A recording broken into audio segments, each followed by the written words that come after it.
அனைவருக்கும் இனிய வணக்கம். 49 சென்னை புத்தகங்களை தொடங்கி நடைபெற்று வருகிறது. நம்ம சிந்தனை விருந்தகம் அங்கே அரங்கம் அமைத்துள்ளது. நம்முடைய அரங்கு எண் 131.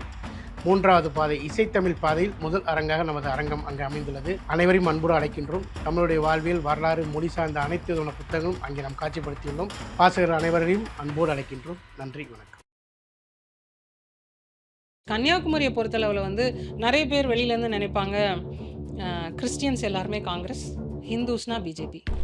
அப்படி இல்லை. அப்படி இல்லையா? எங்கள் மாவட்டத்தில் அப்படி ப்ளீஸ் சார் சொல்லுங்களேன். அப்படி இல்லை. Okay. Not all Hindus are BJP, not all Christians are Congress. Okay. உழைப்பு, கட்சியின் கொள்கை, நம்மளுடைய கேடர் ஸ்ட்ரென்த்து, எவ்வளோ தூரத்துக்கு டீப்பராக பெனிட்ரேட் ஆகிருக்கிறோம் இந்த கட்டமைப்பு, இந்த கான்ஃபிடென்ஸில் நம்மளால் ஒரு அரசியல் பிளாட்ஃபார்மில் இயங்க முடியுது அப்படின்னா மக்கள் மேலே வச்சுருக்கிற நம்பிக்கை தானே. அண்ட் கட்டமைப்பு அப்படின்னு பார்த்தீங்கன்னா எந்த கட்சியில் இன்றைக்கி 22 பாசறைகளை வச்சுட்டு இந்த அளவுக்கு எஃபிஷியண்ட்டாக இயங்க முடியுது. இன்றைக்கி நிறைய டிசிஷன்ஸ், இன்றைக்கி திமுக கவர்மெண்ட் பண்ணிகிட்டு இருக்கிற டிசிஷன்ஸ் எல்லாமே அண்ணனுடைய இம்பேக்ட். கவர்மெண்ட் யார் ஃபார்ம் பண்ணுறாங்க அப்படிங்கிறது முக்கியம் இல்லை, உங்களுடைய எம்எல்ஏ யார், அதுதானே எனக்கு முக்கியம். நான் ஐ ஓட் ஃபார் யூ தானே, I vote for the MLA. அந்த எம்எல்ஏ என்னுடைய கான்ஸ்டிடுவன்சிக்கு என்ன டெலிவர் பண்ண முடியும். எம்எல்ஏ லேட்ஸ்னு ஒரு ஃபண்டு இல்லைன்னு வைங்களேன், அந்த 4 கோடி ரூபான்னு நினைக்கிறேன் வருஷத்துக்கு. ஆமாம். 4 கோடி ரூபாய் ஃபண்டு மட்டும் இல்லைன்னா அவங்களுடைய ஒர்க் என்னங்கிறத சொல்லுவேன். மாவட்டத்தில் இருக்கக்கூடிய எம்பி விஜயவசந்த், மரியாதைக்குரிய விஜயவசந்த் அவர்கள், இந்த எம்பி லேட்ஸை மட்டும்தானே அவர் ஸ்பெண்ட் பண்ணுறாரு. இதை ஸ்பெண்ட் பண்ணுறதுக்கு எதுக்கு எம்பி? எக்ஸிக்யூட் பண்ணுற பவர் அவங்களுக்கு கிடையாது. இந்த எக்ஸிக்யூட் பண்ணுற பவர் ரூரல் டெவலப்மெண்ட் கமிஷனர் தான் இருக்குது. இந்த எம்எல்ஏ லேட்ஸ்லேயும் 22% நீங்கள் உங்களுடைய எஸ்சி எஸ்டி இதில் டெவலப்மெண்ட்காக நீங்கள் ஸ்பெண்ட் பண்ணணும். எத்தனை எம்எல்ஏஸ் ஸ்பெண்ட் பண்ணுறாங்க? ஒரு 10 லட்ச ரூபா செலவு பண்ணுறீங்க, ஏதோ ஒரு டாய்லெட்டை மேம்படுத்தினேன் அப்படின்னு சொல்லிட்டு அதை ஒரு போஸ்ட் அடிச்சு வேற ஒட்டுறீங்க. அது ஒரு 2 லட்சம் செலவு பண்ணுறாங்க. போஸ்ட் அடிச்சு 10 லட்ச ரூபா நிதி ஒதுக்கிட்டார், 10 லட்ச ரூபா நிதி ஒதுக்கிட்டாருன்னு. இது ஒரு வேலையா? அதே நேரத்தில் ரப்பர் காடுகள் இருக்குது. அப்போ இது எல்லாத்தையும் ஒன்று கூடிய ஒரு டெவலப்மெண்ட் ப்ராஜெக்ட்ஸ் ஏதாவது கொண்டு வந்தாரா? மேப் போட்டு வச்சிட்டிங்க போட்டிருக்கு, அப்படியே பின் பாயிண்டடாக சொல்கிறீங்க. கன்னியாகுமரி மாவட்டம்னா highest contributor of rubber for the Indian economy. Okay. ஆமாம், கிட்டத்தட்ட ஆல்மோஸ்ட் 24,000 ஹெக்டேர்ஸ் ஆஃப் ரப்பர் காடுகள் இருக்குது எங்களுடைய கன்னியாகுமரி மாவட்டத்தில். இப்போ எவ்வளோ ஒரு பெரிய பொருளாதாரத்தை நீங்கள் உண்டு பண்ணியிருக்கலாம். அதில் 8 டிபிசி எங்களுடைய கன்னியாகுமரி சட்டமன்ற தொகுதியிலே இருக்குது. ஓகே. இதில் எதுலேயுமே ட்ரையரே கிடையாது. நாகர்கோயிலின் எம்எல்ஏ மதிப்பிற்குரிய எம்ஆர் காந்தி அவர்கள், சரி, ஒரு பிஜேபியோட எம்எல்ஏ தானே. ஆமாம். நீங்கள் ஸ்டேட்டில் இல்லைனாலும் சென்ட்ரலில் இருக்கீங்கல்ல, உங்களுக்கு தான் நிறைய ஃபண்ட்ஸில் இப்போ எல்லாமே அப்படி தானே தான் கவனிக்க போகிறேன்றார் அமித்ஷா. அப்போ எல்லாமே உங்களுக்கு கிடைக்குது இல்லை? நீங்கள் கேட்டு வாங்கி உங்களோட இன்ஃப்ளூயன்ஸை பயன்படுத்தி தரமான ஒரு மாநகராட்சியாக நீங்கள் ஏன் நாகர்கோயிலை மாற்றலை? எல்லாமே மோசம். Complete infrastructure is a disaster. Okay. அவ்வளோ மோசமாக இருக்கா கன்னியாகுமரி? ஓகே. ஸோ இப்படி இருக்கிற ஒரு இடத்துல நீங்கள் கொடுக்குற வாக்குறுதிகள், நீங்கள் சொல்கிற எல்லாமே எல்லாமே ரொம்ப போலியாக இருக்கு. ஒரு காலத்தில் கல்வி இண்டெக்ஸ்லேருந்து எல்லாத்துலேயுமே நம்பர் 1 இருந்த மாவட்டம் இன்னைக்கு பின்தங்கிய ஒரு மாவட்டமான ஒரு நிலைமைக்கு போயிருக்கிறது காரணம் இன்னைக்கு இங்கே இருக்கக்கூடிய எல்லா எம்எல்ஏஸ் எம்பிஸ் தான். டிஎம்கேக்கு எதிராக பேசுகிறனாலேயே பிஜேபிக்கு நாங்கள் ஆதரவு அப்படின்னா டெமோக்ரஸி ஈக்குவல் டு டிஎம்கேன்னு சொல்லுங்கள், தென் ஐ வில் டெல்.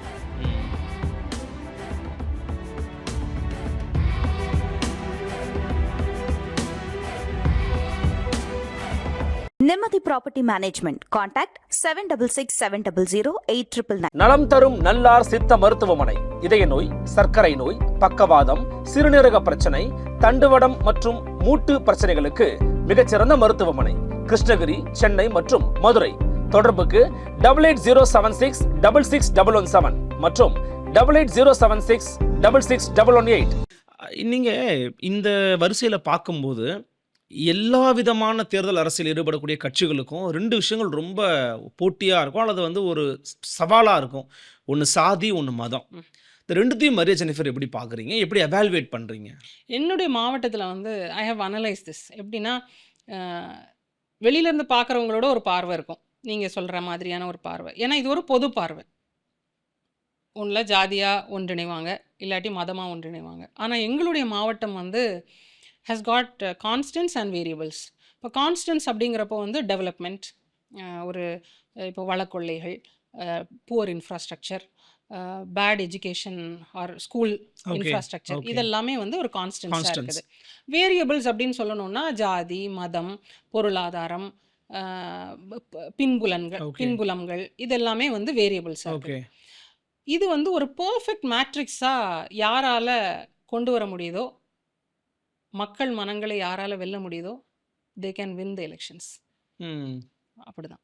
ஏன்னா ஓகே இப்போ ஒரு ஒரு ரொம்ப டாமினண்ட்டான நான் கிறிஸ்டியன் கான்ஸ்டியூவன்சியில் ஒரு கிறிஸ்டியன் வேட்பாளர் ஜெயிக்கிறாங்க. ஒரு ப்ராமினெண்ட்டான கிறிஸ்டியன் கான்ஸ்டியூவன்சியில் ஒரு ஹிந்து வேட்பாளர் ஜெயிக்கிறாங்க. ம் ஒரு மைனாரிட்டியாக இருக்கக்கூடிய ஒரு கேஸ்டில் இருக்கக்கூடிய ஒரு வேட்பாளர் ஒரு கான்ஸ்டியூவன்சியில் ஜெயிக்கிறாங்க. So caste and religion play பண்ணலன்றீங்களா அப்போ? அதான் சொல்ல முடியும். அது வந்து வேரியபிள். ம் அது நீங்கள் எந்த காம்பினேஷன் எந்த பெர்மிட்டேஷன் ஒர்க் ஆகும் நம்மளால ஓகே சொல்ல முடியாது. ஓகே இப்போ கன்னியாகுமரி சட்டமன்ற தொகுதியாக இருந்தால் இதுக்கு முன்னாடி ஆஸ்டின் அவர்கள் ஜெயிச்சிருக்காங்க, ஆஸ்டின் ஜெயிச்சிருக்காங்க. அதுக்கப்புறம் தளவாய் சுந்தரமண்ணன் ஜெயிச்சிருக்காங்க. 2001க்கு அப்புறம் தளவாய் எண்ணெய் வந்து 2021 தான் ஜெயிச்சிருக்காங்க. 20 வருடம் அவங்க வந்து எம்எல்ஏ இல்லை. ஸோ அவங்களுடைய இன்டர்னல் கட்சியோட டிசிஷன்ஸாக இருக்கலாம், மக்கள் எப்படி பார்க்குறாங்கங்கிற இதாக இருக்கலாம். So lot of factors. கன்னியாகுமரியை பொறுத்தளவில் வந்து நிறைய பேர் வெளியிலேருந்து நினைப்பாங்க கிறிஸ்டியன்ஸ் எல்லாருமே காங்கிரஸ், ஹிந்துஸ்னா பிஜேபி. அப்படி இல்லை. அப்படி இல்லையா? எங்கள் மாவட்டத்தில் அப்படி இல்லை. ப்ளீஸ் அதை சொல்லுங்களேன் அப்படி கொஞ்சம். இல்லை. Okay not all Hindus are BJP, not all Christians are Congress. Okay அப்படி இருக்கு. அது வந்து அந்த ஒரு பார்வை வந்து ரொம்ப தவறான ஒரு பார்வை. ஏன்னா ரொம்ப பொலிட்டிக்கலி அவேரான ஒரு மாவட்டம் கன்னியாகுமரி மாவட்டம். ம் அதாவது அரசியல் விழிப்புணர்வு நிறைய பேர்கிட்ட இருக்குது. அது பெண்கள் வரைக்குமே அது டீப்பராக இருக்குது. அவங்க வந்து பார்க்குறாங்க அந்த அந்த பொலிட்டிக்கல் ஃபேப்ரிக்கில் எப்படி இல்லாட்டி நீங்கள் பாருங்களேன். இப்போ நான் எந்த ஒரு பெரிய பொலிட்டிக்கல் பேக்ரவுண்டும் இல்லாமல் உழைப்பு, கட்சியின் கொள்கை, நம்மளுடைய கேடர் ஸ்ட்ரென்த்து எவ்வளோ தூரத்துக்கு டீப்பராக பெனிட்ரேட் ஆகிருக்கிறோம் இந்த கட்டமைப்பு, இந்த கான்ஃபிடென்ஸில் நம்மளால் ஒரு அரசியல் பிளாட்ஃபார்மில் இயங்க முடியுது அப்படின்னா மக்கள் மேலே வச்சுருக்கிற நம்பிக்கை தானே. உண்மை உண்மை. மக்கள் நம்மளை அங்கீகரிப்பாங்க அப்படிங்கிற நம்பிக்கை தானே. அப்போ when you do a good quality work in politics, அது irrespective of caste, community, religion, people will accept. புதிய சக்திகள் உள்ளே வராங்க. ஃபார் எக்ஸாம்பிள் இன்னைக்கு விஜய் வந்திருக்கிறாரு. அப்புறம் நீங்கள் தொடர்ச்சியாக ஒரு 15 ஆண்டு காலமாக இருக்கிறீங்க. அலையன்ஸ் எல்லாம் ஒரு பக்கம் மேக் பண்ணுறாங்க. நீங்கள் அலையன்ஸுக்கும் போக மாட்டேங்கிறீங்க, தனியாக தான் நிற்கிறீங்க. அப்படின்னும் போது எந்த விஷயம் உங்களை பிடிமானமாக பிடிச்சு வைக்குது? நாம் தமிழர் கட்சியில் நம்ம களமாடணும், இதில் மூலமாக மக்களுக்கு நம்ம நல்லது பண்ணுவோன்றத எந்த விஷயம் உங்களை பிடிச்சு வைக்குதுன்னு கேட்குறேன். எல்லாமே தான் சொல்லணும். ஒன்று மட்டும் சொல்ல முடியாது. ஏன்னா ஓகே ஒரு பொலிட்டிக்கல் பார்ட்டி அப்படிங்கிறப்ப வந்து டைவர்ஷன்ஸ் வரவே இல்லையா? இல்லை. ஏன்னா ஒரு பொலிட்டிக்கல் பர்பஸ் ஒன்று இருக்கணும். ஒரு பொலிட்டிக்கல் ஜேர்னியில் ஒரு பொலிட்டிக்கல் பர்பஸ் இருக்கணும். அண்ட் ஒரு ஒரு ஒரு மாப் மொபிலைசேஷனுக்கான ஒரு ஸ்கோப் இருக்கணும். அண்ட் ஒரு ஒரு எய்ம் டு இம்பேக்ட், நம்மளால் என்ன இம்பேக்டை க்ரியேட் பண்ணிக்க முடியும் அப்படிங்கிற அந்த ஒரு ஜேர்னி இருக்கணும். அப்போ ஒரு பொலிட்டிக்கல் பர்பஸ் இருக்குதா இந்த பார்ட்டிக்கு அப்படின்னா இருக்குது. தமிழ் தேசிய அரசியல், தமிழர்களுக்கான அரசியல், நில வளங்களை பாதுகாக்கக்கூடிய அரசியல், எல்லாருக்குமான அரசியல் இருக்கணும். க்ரீன் இக்கானமி பற்றி பேசுகிறோம், சஸ்டைனபிள் இக்கானமி பற்றி பேசுகிறோம். இதெல்லாம் சாத்தியமான எல்லாமே சாத்தியம். அப்போ இதை பண்ணுறதுக்கான ஒரு ஸ்கோப்பை கொடுக்கறது நாம் தமிழர் கட்சியோடைய அரசியல் கொள்கைகள் அதை இருக்குது. அண்ட் கட்டமைப்பு அப்படின்னு பார்த்தீங்கன்னா எந்த கட்சியில் இன்றைக்கி 22 பாசறைகளை வச்சுட்டு இந்த அளவுக்கு எஃபிஷியண்ட்டாக இயங்க முடியுது? இன்னொன்று என்கேஜ்மெண்ட் மாடல். எந்த கட்சி இத்தனை கேடர்ஸ்க்கு ஒரு என்கேஜ்மெண்ட் மாடலை கொடுக்குது? ஒரு குருதிக்கொடை பாசறையா, இளைஞர் பாசறையா, மகளிர் பாசறையா, இல்லை தொழில் நுட்ப பாசறையா, இல்லை எல்லா பாசறைகளுமே வந்து சுற்றுச்சூழல் பாசறையா, எல்லா பாசறைகளுக்குமே there is an engagement model. மக்களோட நான் கனெக்ட் ஆகிறதுக்கான ஒரு வாய்ப்பு இருக்கு கட்சி கொடுக்குது. ஸோ இது ரொம்ப முக்கியம். அண்ட் இதனால என்னால் ஒரு இம்பேக்டை கிரியேட் பண்ண முடியுமானா இன்னைக்கு நிறைய டிசிஷன்ஸ், இன்னைக்கு திமுக கவர்மெண்ட் பண்ணிட்டு இருக்கிற டிசிஷன்ஸ் எல்லாமே வந்து அண்ணனோட இம்பேக்ட் இருக்குல்ல. எத்தனை அவன் நம்ம சொல்கிற 10 youth in 1 booth அப்படிங்கிறது வந்து என் வாக்கு வெற்றி வாக்ககம் அப்படின்னு அண்ணன் பேசுகிறது இன்றைக்கி அவங்க ஒரு ஸ்லோகனாக எடுத்துகிட்டு போகிறாங்க. இப்படி எத்தனையோ விஷயங்கள் வந்து நம்ம சொல்கிற தத்துவங்களையும் நம்ம ஐடியாலஜிஸையும் இம்ப்ளிமெண்ட் பண்ணுறாங்களே. ஸோ இதுக்கான ஒரு இம்பேக்ட் இருக்கா அப்படின்னா இருக்குது. ஸோ அதனால் நான் வந்து டிஸ்ட்ராக்ட் ஆகி இன்னொரு கட்சிக்கு போகணும் அப்படிங்கிற வந்து ஒரு எனக்கு ஒரு தாட் ப்ராசஸ் கூட வந்ததில்லை. அதான் கேட்குறேன். என்னன்னா எதனாலனா, இப்போ உங்க கட்சி மேல இருக்கக்கூடிய விமர்சனம் அப்படிங்கிறது, இவங்க வந்து தேர்தல்ல போட்டியிடுறாங்க. வெற்றி பெறணும்னா அவங்க அலையன்ஸுக்கு தானங்க போகணும். நிறைய அரசியல் விமர்சகர்கள், பத்திரிகையாளர்கள் சொல்லக்கூடிய கருத்துனா, வெற்றி பெறணும்னா அவங்க அங்க தானங்க போகணும். ஆனா வெற்றி பெற முடியாதுன்னு தெரிஞ்சுமே போராடுறாங்க அவங்க. அப்படின்னு சொல்லக்கூடிய விமர்சனங்கள எப்படி தாங்கிக்கிறீங்க? நான் ஒன்று கேட்குறேன். At the end of the day வந்து 51% எடுக்கிற ஒரு கட்சி will form the government. System உங்களுக்கு நல்லாவே இட் தெரியும். இஸ் ஜஸ்ட் த மேத், அப்படி தானே? ஆமா. இப்போ இந்த 51% எடுக்காமல் ஒரு கட்சி ஒரு வேளை அந்த கூட்டணியே 30-35% தான் எடுத்துருச்சு அப்படின்னா, then what will be the equation? ஒரு கூட்டணி 30% எடுக்குது, ஒரு கூட்டணி இன்னொரு கூட்டணி ஒரு 30 இல்லாட்டி ஒரு 25% எடுக்குது, இன்னொன்று 15 எடுக்குது, இன்னொன்று 8 எடுக்குது, இப்படின்னு ஒரு மேத் ஒரு டிஸ்ட்ரிபியூட் ஆயிடுச்சுன்னு வைங்களேன். ஆமா. What will happen? யார் அதிகமோ அவங்க தான் ஆட்சி பண்றாங்க. அப்படி பண்ண முடியாதுல்ல. யார் அந்த 51 கொண்டு வர்றாங்களோ அவங்க தானே ஆட்சி அதுதான் நடத்த முடியும். அதுதான். ஆமா. புரிஞ்சுக்கிறேன். கரெக்ட். சரியா? ஆமா. அப்போ மக்கள் வந்து மக்களா நினைக்கிறாங்க திஸ் கூட்டணி வில் மேக் அ 51% அப்படின்னு. Okay. But the more of இப்போ democracy gives everybody the opportunity to contest. அது யார் வேணாலும் இருக்கலாம். நாளைக்கு நீங்களே ஒரு கட்சி ஆரம்பித்து நீங்கள் ஒரு எம்எல்ஏ ஆகிட்டீங்க அப்படின்னா, you become an MLA within the 234, you are also an MLA. அப்படி தானே? ஆமா. ஸோ நாளைக்கு அந்த ஸ்ட்ரக்சர் ஆஃப் அந்த ஈக்குவேஷன் டிஸ்ட்ரிபியூஷன் எப்படி மாறும்னு சொல்ல முடியாது. அப்போது அதில் வந்து நீங்கள் வந்து கவர்மெண்ட் யார் ஃபார்ம் பண்ணுறாங்க அப்படிங்கிறது முக்கியம் இல்லை. உங்களுடைய எம்எல்ஏ யார், அதுதானே எனக்கு முக்கியம். நான் ஐ ஓட் ஃபார் யூ தானே. I vote for the MLA. Yes. அந்த எம்எல்ஏ என்னுடைய கான்ஸ்டியூவன்சிக்கு என்ன டெலிவர் பண்ண முடியும், அவங்களுடைய கமிட்மெண்ட் டு என்னுடைய சட்டமன்ற தொகுதி என்ன, இது எனக்கு தரமானதாக இருக்கா, இது தேவையானதாக இருக்கா, இதை எப்படி அவங்க கொண்டு வர போகிறாங்க. இப்போ சிம்பிளாக சொல்லுங்களேன், எத்தனையோ எம்எல்ஏஸ் இப்போ வரைக்கும் எம்எல்ஏ லேட்ஸ்னு ஒரு ஃபண்ட் இல்லைன்னு வைங்களேன், அந்த 4 கோடி ரூபான்னு நினைக்கிறேன் வருஷத்துக்கு. ஆமா. அந்த 4 கோடி ரூபாய் ஃபண்டு மட்டும் இல்லைன்னா அவங்களுடைய ஒர்க் என்னங்கிறத சொல்லுங்கள்.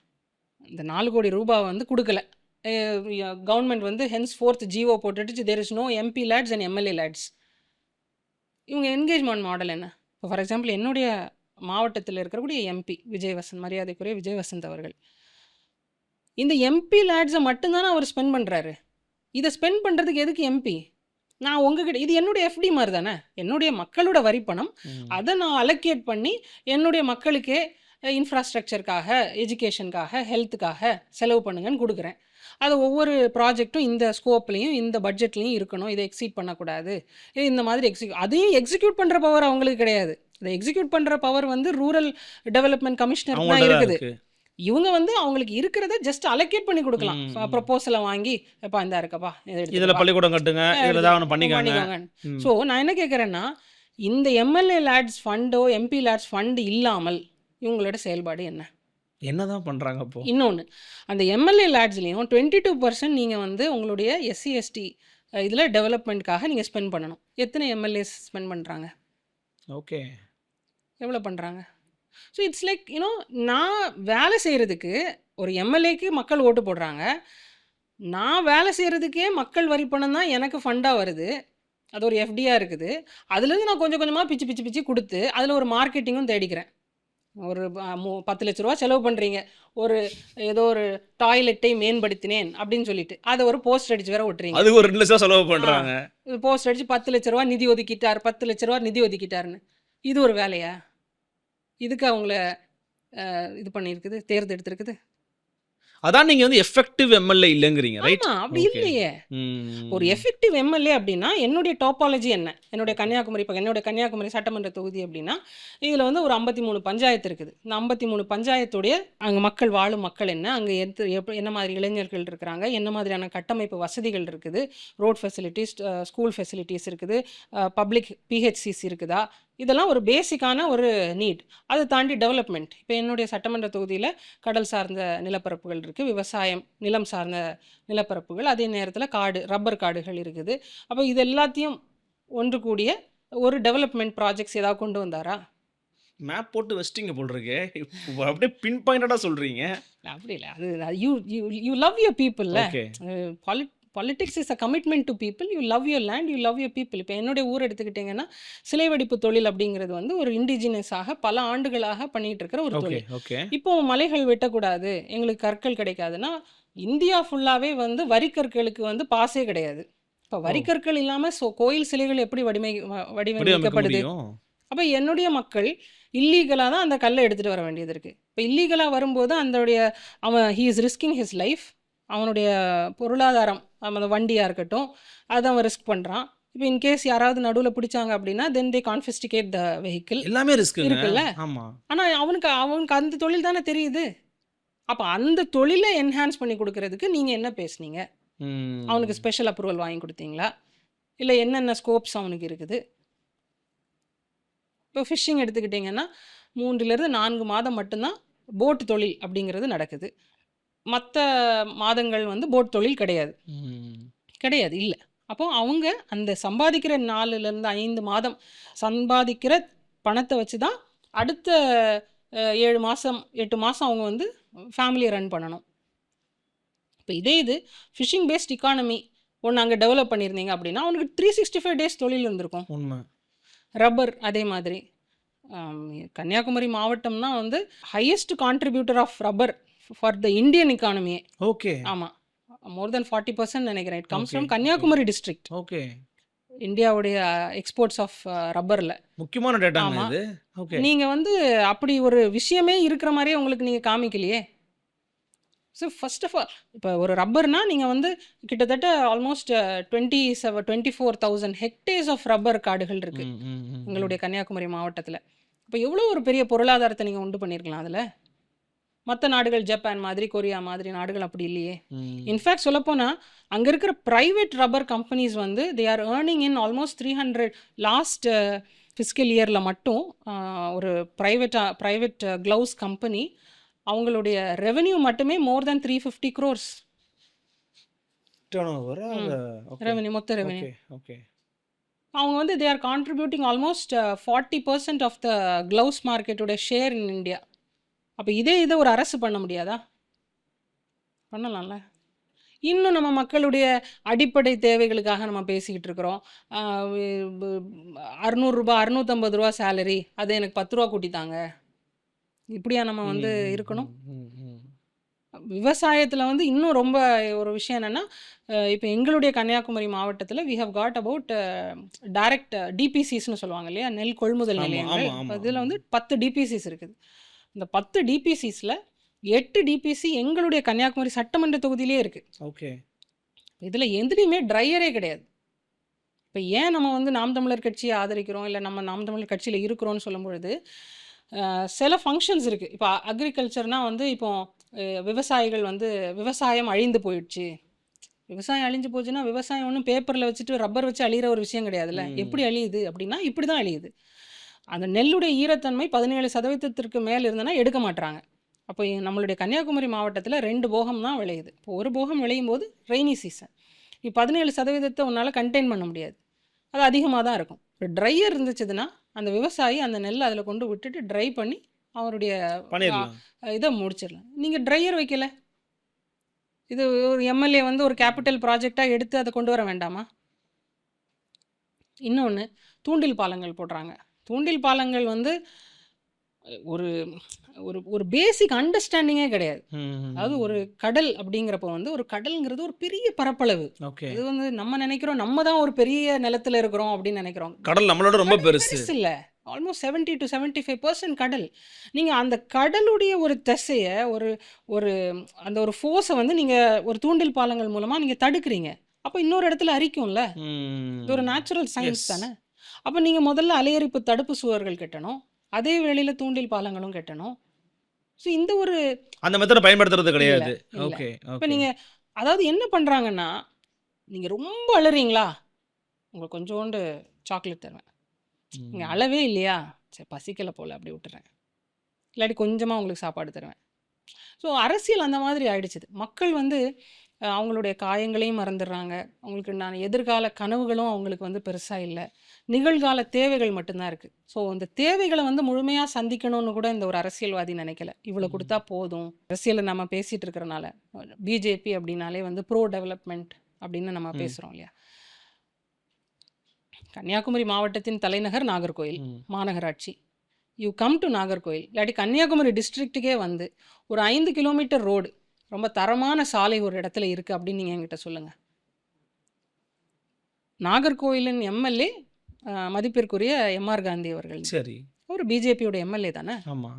நீங்கள் ஸ்டேட்டில் இல்லைனாலும் சென்ட்ரலில் இருக்கீங்கல்ல, உங்களுக்கு தான் நிறைய ஃபண்ட்ஸில் இப்போ எல்லாமே வந்து அப்படி தானே. தமிழ்நாடு தான் கவனிக்க போகிறேன்றார் அமித்ஷா. அப்போ எல்லாமே உங்களுக்கு கிடைக்குதுல்ல. நீங்கள் கேட்டு வாங்கி உங்களோட இன்ஃப்ளூயன்ஸை பயன்படுத்தி தரமான ஒரு மாநகராட்சியாக நீங்கள் ஏன் நாகர்கோயிலை மாற்றலை? நாங்கள் நம்பியிருப்போம்ல. நீங்கள் பேசுகிற ப்ரோ டெவலப்மெண்ட், ஆமாப்பா இங்கே ஒரு எம்எல்ஏ நடத்தி காட்டிட்டாருப்பா அப்படின்னு நாங்கள் நம்பியிருப்போம்ல. உங்களுக்கு நீங்கள் அப்போ உங்களுடைய பொலிட்டிக்கல் அஜெண்டா தான் என்ன? பேசுகிறது ஒன்று இருக்குது, ப்ரோ டெவலப்மெண்ட்றீங்க. ஆனால் இங்கே நம்ம ரியாலிட்டியை பார்க்கும்போது ஒரு மாநகராட்சி, கன்னியாகுமரி மாவட்டத்தின் கேபிட்டல், இந்த அளவுக்கு ஒரு பாதாளை சாக்கடை திட்டத்தை உங்களால் நிறைவேற்ற முடியலை. சாலைகள் அவ்வளோ குண்டும் குழியுமாக பழுது, எல்லாமே மோசம். Complete infrastructure is a disaster. Okay, அவ்வளோ மோசமாக இருக்கா கன்னியாகுமரி? ஓகே. ஸோ இப்படி இருக்கிற ஒரு இடத்துல நீங்கள் கொடுக்குற வாக்குறுதிகள், நீங்கள் சொல்கிற எல்லாமே வந்து எல்லாமே ரொம்ப போலியாக இருக்கே, ரியாலிட்டி இல்லையே அங்கே. அப்போ எந்த இடத்துல காம்ப்ரமைஸ் ஆகுது அப்படின்னு நம்ம பார்க்கும் பொழுது தான், நீங்கள் எம்எல்ஏ இருக்கிறீங்க, பட் உங்களுடைய மாநகராட்சியில் இருக்கிறவங்க எல்லாருமே திமுக அதிமுகவாக இருக்காங்க. So you are working hand in gloves தானே. எஸ், பண்ணி தான் ஆகணும்ல. அப்படி தானே ஒர்க் பண்ணுறீங்க. அப்புறம் far as all these 4 companies are waste தானே. அது பிஜேபியோ காங்கிரஸோ டிஎம்கேவோ ஏடிஎம்கேவோ ஒன்றா தானே இருக்கீங்க. See at the end of the day நான் என்னோட ரியாலிட்டியில் நான் அண்டர்ஸ்டாண்ட் பண்ணிக்கிட்டது என்ன அப்படின்னா, பார்ட்டியாக you have a name, you have a flag, you have a simple. அதை தாண்டி கிரவுண்டில் இவங்க 4 பேருமே ஒன்று தான். 4 பேரும் ஒன்று தான். அப்படி தான் இருக்கு. ஓகே. உங்களை கேண்டிடேட்டாக அண்ணன் சீமான் அவர்களை அனௌன்ஸ் பண்ணுற அந்த டைம் எப்படி இருந்துச்சு? என்ன சொன்னாங்க? நீங்கள் உடனே அக்செப்ட் பண்ணிக்கிட்டீங்களா, இல்லை வேண்டாம், இல்லை எதிர்பார்க்கலையா? எப்படி இருந்துச்சு ஆக்சுவலாக நான் வந்து that was on a Christmas day, December 25th, 2023. நாங்கள் காலையில் சர்ச்சுக்கு போயிட்டு அதுக்கப்புறம் நான் திருச்செந்தூருக்கு போவேன். நான் வந்து ஐ கோ எல்லா மாதம் போவேன் நான். ஓகே.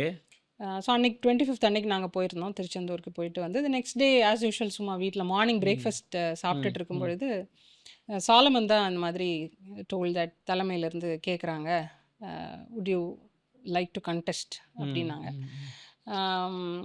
இன்ஃபேக்ட் அவர் அவ்வளோ டைம் எல்லாம் ஒன்றும் எனக்கு கொடுக்க, உனக்கு ஒரு 5 நிமிஷம் டைம் இருக்குது. 5 நிமிஷம் டைமு? உனக்கு ஒரு 5 நிமிஷம் டைம் இருக்குது, டிசைட் அண்ட் டெல்லுங்கிற மாதிரி சொன்னாப்புல. பட் எனக்கு ஒன்று தான் எனக்கு அப்போ பட்டுச்சுது. Anyway we are back to India, கன்னியாகுமரியிலே, அதாவது தமிழ்நாட்டில் இருக்கிறோம். Embracing the uncertainties, embracing the new things அப்படிங்கிறது லைஃப்பில் எப்போவுமே இருக்கிற ஒரு விஷயந்தான். அதில் இது ஒரு பெரிய ஒரு விஷயம். நம்மளால் மக்களுக்கு ஏதாவது செய்யணும் அப்படின்னு நினைக்கிறத வந்து செய்வோம் அப்படின்னு. ஆனால் எந்த மாதிரி அந்த ஃபேப்ரிக் இருக்கும், எவ்வளோ நம்ம கொடுக்கணும், என்ன மாதிரியான டீப்பர் இன்வால்மெண்ட் அப்படிங்கிறதெல்லாம் வந்து போக போக தான் நம்ம வந்து புரிஞ்சுக்கிட்டோம், தெரிஞ்சுக்கிட்டோம்.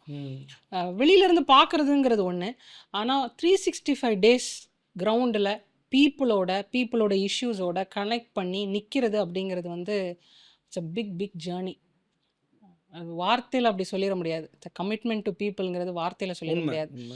இன்றைக்கி வந்து நம்ம எல்லா விஷயத்தையும் பண்ணுறோம். ஜஸ்ட் நம்ம வந்து ஒரு சோஷியல் மீடியா அரசியலோ, இல்லாட்டி நிறைய பேர் சொல்கிற மாதிரி என்ன வாட்ஸ்அப் குழுக்களில் ஒரு அரசியல் பண்ணுறாங்க அப்படின்னு இல்லாமல், மக்களோட பிரச்சனைகளில், அதாவது ரப்பர் தொழிலாளர்கள் பிரச்சனையாக இருக்கலாம், குளங்கள் சார்ந்த பிரச்சனையாக இருக்கலாம், ஆதி தமிழ் மக்களின் பிரச்சனையாக இருக்கலாம், எங்களுடைய மாவட்டத்தில் இந்திரா காலனி பிரச்சனைகள், டாஸ்மாக் பிரச்சனைகளாக இருக்கலாம், விவசாயிகளுக்கு பிரச்சனையாக இருக்கலாம், இல்லாட்டி மணக்குடியில் ஒரு பாலம் போட்டிருந்தாங்க, அதெல்லாம் வந்து ரொம்ப டிசாஸ்டர்ஸ் லெவலில் இருந்ததை நம்ம எப்படி ஒரு இதை எடுத்து கொண்டு வந்தோம் அப்படிங்கிறத வந்து நம்மளால் களத்தில் இயங்க முடியுது. So that is the commitment that you have. ஒரு முதலாளியிலிருந்து ஒரு தொழிலாளி கூட போய் நிற்கிறீங்கல்ல, அது அந்த மென்டாலிட்டி அந்த இல்லை நான் உங்களுக்கு அந்த மென்டாலிட்டி இருக்குன்னு சொல்லலை. வெளிலேருந்து பார்க்கும்போது ஒரு ஹையர் பொசிஷனில் இருந்தவங்க கிரவுண்டில், நான் உங்கள் அந்த இதெல்லாம் பார்த்தேன். ஆக்சுவலி ரப்பர் தொழிலாளர்கள் பிரச்சனைலாம் நீங்கள் போய் கிரவுண்டில் போய் நின்றுருந்தீங்க. ஏடிஎம்கே எம்எல்ஏ கூட தான் இருந்தார், எல்லாரும் நான் பார்த்தேன். ஸோ கிரவுண்டில் போய் நிற்கிறதுங்கிறது மக்களோட கனெக்டிவிட்டி உங்களுக்கு அதிகப்படுத்துது இல்லை அப்படின்னு சொல்கிறேன். 100%. அதாவது எங்கள் அண்ணா சொல்கிற அதுதான், என் மக்களின் வலி உணராதவன் என் தலைவனாக எப்படி இருப்பான். எனக்கு தெரியாதுல்ல. எனக்கு நான் என்ன நிறைய பேர் நினைக்கலாம், உங்களுக்கே வந்து நீங்க இந்த ஒரு மாவட்டத்துல இருந்து நீங்க பிறந்தவங்க. தட் டசன்ட் மீன் தட் உங்களுக்கு எல்லா தமிழ்நாட்டுடைய எல்லா ஃபேப்ரிக்ல இருக்கிற மக்கள பத்தி தெரியாது. எஸ். அப்படிதானே? இப்ப நீங்க பேசும்போதே ரொம்ப கான்கிரீட்டா உங்க இஷ்யூஸ் ரொம்ப பெர்ஃபெக்ட்டா சொன்னீங்க. என்னென்ன பிரச்சனை இருக்கு அப்போ அப்படின்ட்டு. எனக்கு அது ஒரு வாய்ப்பா நான் பார்க்குறேன். என் மக்கள ம். அதிகமா தெரியறதுக்கு. இன்னைக்கு ரப்பர் தொழிலாளர் உங்களுக்கு தெரியுமா இல்லையான்னு தெரியாது. There is something called Sirimavo Shastri pact. ம்ஹ்ம். நம்ம ரப்பர் தொழிலாளர்களுடைய பிரச்சனைகளுக்காக பல மாதங்களுக்கு முன்னாடி போய் அவங்களோட வீடுகள போய் பார்க்கும்பொழுது, வீடெல்லாம் ஆஸ்பெஸ்டாஸ் ஷீட் தான் போட்டிருக்குது. பாதி உடைஞ்சும் அந்த மாதிரி இருக்குது. கிச்சன்ல வந்து குரங்கு உள்ள வந்துரும். ஓ! அந்த மாதிரியான செட்டப்பு. அது வந்து கலைச்செல்லாம் போட்டுருது. அப்படி ரொம்ப ரொம்ப இதா இருந்தது. அப்போ பழுது பார்க்கப்படாம அப்படி இருக்கும் பொழுது நாங்க போய் டிஎஃப்ஓட்ட பேசுறோம். எந்த இடத்துல கார்ப்பரேட் எக்ஸ்பீரியன்ஸ் ஹெல்ப் பண்ணுது அப்படின்னு சொல்லும் பொழுது, அது அது அடுத்ததா சொல்லணும்னா, அப்போ அவர்ட்ட பேசும்பொழுது அவர் என்ன சொல்றாரு அப்படின்னா, ரப்பர் தொழிலாளர்கள் அப்படிங்கிற அந்த ஒரு அரசு ரப்பர் கழகம்ங்கிறது அடிப்படையாகவே இலங்கையிலிருந்து அகதிகளாக வந்த தமிழர்களுக்காக வேலை வாய்ப்பை உருவாக்கி கொடுக்கறதுக்காக உருவாக்கப்பட்ட ஒரு விஷயம்தான். முதல் தலைமுறை ரப்பர் தொழிலாளர்கள் அடுத்த தலைமுறை வெளியில போயிடணும். ம். They should not continue that job. Okay, okay, ஒரு okay. Interim arrangement for their livelihood தான். ஸோ எம்பவர்மென்ட்காக. அதனால நாங்கள் வந்து அதை ஃபர்தராக டெவலப் பண்ணி அவங்களுக்கு அந்த இடத்துல ஒரு பட்டா கொடுக்குறதோ இல்லை வீடை செப்பனிடுறதோ இல்லை வீடு கட்டுறதுக்கான வாய்ப்பை ஏற்படுத்தணும். நாங்கள் அப்படி பண்ண மாட்டோம். நோக்கம் அது இல்ல. அப்படிங்கிற மாதிரி சொல்றார். பட் அப்படி பண்ண முடியாது. Start could be like that. ம். ஆனால் இப்போ அப்படி இல்லை. அவ்வளோ தொழிலாளர்கள் இருக்கிறாங்க, அதை சார்ந்த குடும்பங்கள் இருக்குது. அங்கேயே அவங்களோட வாழ்விடமாக வைக்கும்போது you should change your policies. ம். இப்போ அவங்கக்கிட்ட போய் பார்க்கும்பொழுது there is something call Sirimavo Shastri pact அப்படின்னு ஒன்று இருக்குது. இப்போ அதில் அவங்களுக்கு என்னென்ன வீடுகள் என்னென்ன வாய்ப்புகள் அவங்களுக்கு கிடைக்கும் அப்படின்னு நமக்கு தெரியுது.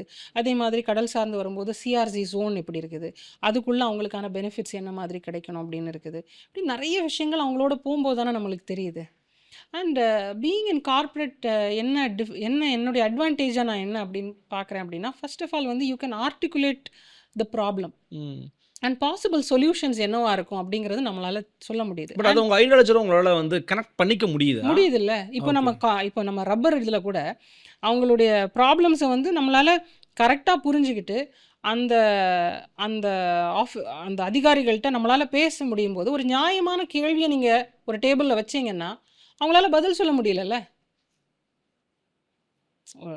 ஓகே. அதில் தான் அந்த பொது நியாயம்னு வருது. புரியுது, புரியுது. பொது நியாயம்னு வரும்போது அவங்க வந்து இக்கனாமிக்கலி வீக்கராக இருக்காங்க, சோஷியலி வீக்கராக இருக்கும்போது அவங்களோட வாய்ஸஸ் லவுடாக இல்லை. இப்போ நம்ம நாம் தமிழர் கட்சியில் ஒரு பொலிட்டீஷியனாக இருக்கும்போது நம்மளோட வாய்ஸ் லவுடாக இருக்குது. நம்மளால் ஒரு ப்ரொஃபஷ்னலாக ஒரு டிஸ்கஷனையும் ஒரு கம்யூனிகேஷனையும் கொண்டு போக முடியுது. ஏன்னா அந்த சைடில் இருக்கிற டேபிளில் இருக்கிறவங்களும் வந்து படித்து அனுபவசாலிகளாக வர்றாங்க. அவங்களுக்கும் நிறைய பிரச்சனைகளை பார்த்து தான் வராங்க. ஆனால் when the right questions are asked அவங்களும் கரெக்டான பதில்களை சொல்லி தானே ஆகணும். அவங்க வந்து they cannot take a stand of DMK, ADMK, BJP. அவங்கெல்லாம் வந்து பியூரோக்ராட்ஸில் அவங்க பதில் சொல்லி தானே ஆமாம் ஆகணும். எக்ஸிக்யூஷன் சைடில் எல்லாம் இருக்கிறீங்க, பண்ண முடியாதுல்ல. ஸோ அந்த மாதிரி நிறைய விஷயங்கள் நாங்கள் கன்னியாகுமரி மாவட்டத்தில் பண்ணியிருக்கிறோம். இன்ஃபேக்ட் மணக்குடி பாலம் இதில் கூட அந்த யதார்த்தமாக போகும்போது அங்கே பாலம் வந்து ஆல்மோஸ்ட் விழுந்துருச்சு, சரிஞ்சு விழுது. அப்போ இது என்ன பாலம், ஏன் இப்படி இருக்குது அப்படின்னு நம்ம போய் பார்க்கும் பொழுது சுனாமி டைமில் அந்த பாலம் உடைஞ்சிருச்சு. இன்டரிமாக போட்ட ஒரு பாலம். அதாவது அது அந்த நம்ம ஆர்மியிலேருந்து ஓகே. அந்த ஸ்பெஷல் ஃபண்டில் ஒரு இரும்பு பாலம் மாதிரி போட்டிருக்காங்க. அதை இப்போ கூட்டு குடிநீர் திட்டத்துக்காகவும் ஒரு குழாயை பதிச்சு அதையும் அது பேரலாக யூஸ் பண்ணிட்டு இருக்கிறாங்க. அது பல ஆண்டுகளாக துரு பிடிச்சி அது அப்படியே அந்த பாலம் அப்படியே வளைஞ்சி உட்காருது. ஆனால் கீழே நிறைய பேர் போட்டை பார்க் பண்ணியிருக்காங்க. ஓகே. அப்போ அவங்களுக்கு அதை உள்ளே அப்படி வந்து போகணும். இப்போ இதே இது இந்த பாலமாக இப்படி சரிஞ்சு இப்படி நின்றுச்சுன்னா எப்படி இருக்கும்? முடியாது. புரியுது, பட் புரியுது. அவங்களால நம்ம இப்போ நீங்கள் ஒரு கேள்வி கேட்கலாம், இந்த ப்ராப்ளம் அந்த மக்களோட ப்ராப்ளம் தானே, மக்கள் ஏன் அதுக்கு எதிர்த்து போராடலை, மக்கள் ஏன் குரல் கொடுக்கல அப்படின்னு நீங்கள் கேட்கலாம். அவங்க மனுக்கள் கொடுப்பாங்க, ஆனால் அவங்க அதுக்கப்புறம் அடுத்த நாள் வேலைக்கு போயிடுவாங்க. அதுக்கு தான் பொலிட்டீஷியன்ஸ் இருக்கும், அதுக்கு தான் எம்எல்ஏ இருக்காங்க. அதுதான் எஃபெக்டிவ் எம்எல்ஏ தேவை. ஆமாம், அது இல்லையே. எஃபெக்டிவ் எம்எல்ஏ இருந்தாருன்னா அந்த பிரச்சனையை அங்கே போய் பார்த்து அதை சரி பண்ணியிருப்பார். இப்போ நம்ம என்ன பண்ணுறோம், கிட்டத்தட்ட ஒரு எதிர்க்கட்சியாக அங்கே செயல்பட்டு இருக்கிறோம். மக்களோட பிரச்சனைகளை ஏன் கவனிக்கலை. Then we went to the collector office. அங்கே போய் கேட்டோம்னா இந்த ப்ராஜெக்ட் இந்த எக்ஸ்பென்ஸ் எந்த டிபார்ட்மெண்ட்டுக்கு அடியில் வந்துச்சுதுன்னே அவங்களுக்கு தெரியல. இது வந்து ஒன்றும் இல்லை, ஏதாவது ஒரு டிபார்ட்மெண்ட் இருக்கணும்ல, ஒரு பிடபிள்யூடியோ அதிகாரிகளுக்கே தெரியல. ஆமாம், இது ஏன்னா எந்த டிபார்ட்மெண்ட்டும் லிங்க் பண்ணாதான் மெயின்டெனன்ஸ் அந்த டிபார்ட்மெண்ட்டோட அவங்க லிங்க் பண்ண கொடுக்க முடியும். முடியும். ஸோ இவங்களுக்கு தெரியல. ஏன்னா இது அந்த டைமில் ஒரு ஸ்பெஷல் ப்ராஜெக்ட்ஸ் இதில் வந்தது. அதுக்கப்புறம் இப்போ நம்ம பேசி மனுக்களை கொடுத்து அது கொஞ்சம் கூட என்ன சொல்கிறது, நம்மளுடைய we take it to people இல்லையா, அது த்ரூ எனி ஃபோரம், அது நம்ம மீடியாவாக இருக்கலாம் இல்லாட்டி நியூஸ் பேப்பர்ஸாக இருக்கலாம். அது போகும்போது அவங்களும் they have to act, district administration act பண்ணணும்ல. அஃப்கோர்ஸ் நீங்கள் வேட்பாளரும் அறிவிக்கப்பட்டிருக்கிறீங்க தொடர்ச்சியாக உங்களுடைய, ஏன்னா எனக்கு ரொம்ப பிடிச்ச விஷயம் என்னவா இருந்துச்சுன்னா, உங்களுடைய தொகுதியை உங்களுடைய வேட்பாளராக அறிவிக்கப்பட்ட பிறகா அப்படின்ற மாதிரி எனக்கு தெரியல. நீங்கள் பிறந்ததுலேருந்தே எல்லா பிரச்சனையும் கையில் ஊற வச்சிருக்கிற ஒரு ஆளை ஒரு பர்ஃபெக்டான ஒரு ஆளை சூஸ் பண்ணியிருக்கிறாருன்னு நான் நினைக்கிறேன். அஃப்கோர்ஸ் மக்களுக்கு நீங்கள் ஒரு நிமிடம் 2 நிமிடத்தில் why should they vote to Maria Jennifer அப்படின்னு உங்களுடைய நான் என்னுடைய மண்ணை நேசிக்கிற மாதிரி என் மக்களும் என் மண்ணை நேசிக்கணும் அப்படின்னு நான் சொல்கிறேன். I wish they love the land like how I love the land. Number 1. எல்லாருக்குமே நோக்கம் இருக்குது, எல்லாருக்குமே ஆசை இருக்குது. நல்லா இருக்கணும், என்னுடைய லேண்டு நல்லா இருக்கணும், என்னுடைய ஊர் நல்லா இருக்கணும், என் இளைஞர்கள் நல்லா இருக்கணும், எல்லாருக்கும் வேலை வாய்ப்பு கிடைக்கணுங்கிற நோக்கம் இருக்குது. ஆனால் ஒரு பெருங்கனவு வேணும். அப்போ அந்த கனவு ஒரு புரட்சியாக மாறும். அந்த புரட்சி வாக்கரசியலில் வெளிப்படுத்தணும். ஏன்னா அந்த சேஞ்ச் இஸ் இன்னவிட்டபிள்.